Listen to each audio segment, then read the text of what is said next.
मोगढ़ थाने हम ये हमारे ऊपर आपत्ति लगाई है, कोई राकेश यादव है। हाँ। उस व्यक्ति ने आपत्ति लगाई है, जबकि मैं रेलवे में सर्विस करता हूँ और 60 साल की उम्र तक मैं रेलवे में सर्विस करते रहा। हाँ। और वो राकेश यादव मुझे जानता नहीं, लेकिन मेरी आपत्ति उसने लगा चुका है। अब उससे फोन पे बात भी की है। हाँ। तो बोले मुझे नहीं पता है, उसको बुलवाया कि मोगढ़ थाने में आने को तैयार नहीं है।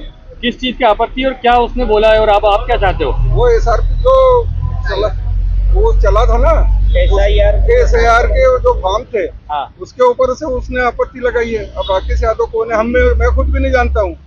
वो ये SIR आप क्या चाहते हो फिर आप? अब उसके ऊपर बिल्कुल कंप्लेन होना, उसको FIR दर्ज होना चाहिए। से अनगिनत ऐसे लड़के हैं जो नाम बता शहर दो। में शेख अफजल, शेख महबूब कर आए थे। जो सारी प्रक्रिया है वो जो SIR की है वो BLA के द्वारा हुई थी, BLO के द्वारा हुई थी। वही प्रशासन है, कोई कांग्रेस के पार्टी के लोग तो करने नहीं गए थे। आज वही BLO अपने ऑफिस में जाता है, शाम को 6 बजे कहता है कि हमारे यहाँ कोई आपत्ति नहीं है। दूसरे दिन निर्वाचन की बैठक होती है, बंद लिफाफे में कागज आते हैं। और यदि फॉर्म आप देखेंगे तो जितने भी फॉर्म है सब प्रिंटेड फॉर्म है। प्रिंटेड फॉर्म में यहाँ पे प्रिंट किया हुआ है, एक जैसे नाम है, सब में प्रिंट में है। और प्रिंट में एक ही चीज उपस्थित है कि अनुपस्थित। इसका मतलब एक्चुअल डाटा जो निर्वाचन का तैयार हुआ उसमें किसी ने लिया, किसी पार्टी के समर्थित लोगों को दिया गया, उन्होंने फिल्टर लगाया और एक पर्टिकुलर 50 साल से ज्यादा के कुछ कांग्रेस पार्टी के समर्थित लोगों को टारगेट किया और बना लिया। अब एक ही अनुपस्थित है, तो जो हमारा कानूनी प्रक्रिया है उसमें प्रतिनिधि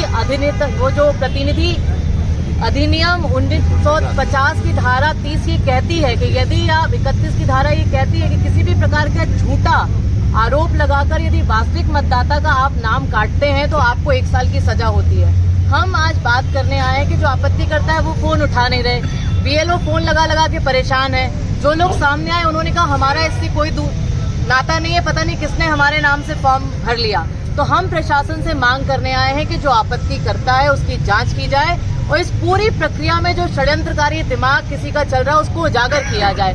भारतीय जनता पार्टी कह रही है हमारे लोग इसमें नहीं, तो किसके लोग हैं, कहां से ये लोग आए और किसने फॉर्म भरे? इस पूरी प्रक्रिया में आज FIR इन लोगों के नाम हम दर्ज करने आए हैं। सर यहाँ पर अभी मौजूद नहीं है, वो कह रहे हैं किसी और को दे दो, किसी और को हम ट्रांसफर नहीं करेंगे जब तक कोई जिम्मेदार अधिकारी हमारी ये बात को यहाँ नहीं सुनेगा। हम यहीं बैठे रहेंगे। ये FIR को लिए बैठे या क्या है? हम FIR के लिए बैठे हुए हैं कि जो आपकी कानूनी प्रक्रिया में FIR दर्ज होती है उसमें करिए, या पता करिए कौन लोग हैं ये और क्यों, यदि ये लोग फर्जी हैं तो फिर क्यों प्रशासन इतने मुस्तैदी से BLO के ऊपर ये आदेश कर रहा है कि इनके पंचनामे बनाइए। आप क्यों नहीं निराकरण करते सीधे और आदेश जारी करिए कि जब आपत्तिकर्ता सामने नहीं आता तो सारी जितनी भी आपत्तियां हैं वो खारिज की जाएंगी। क्यों प्रशासन भी परेशान हो रहा है, क्यों आम जनता भी परेशान हो रहा है, क्यों भय का माहौल पूरे खंडवा में बनाया जा रहा है?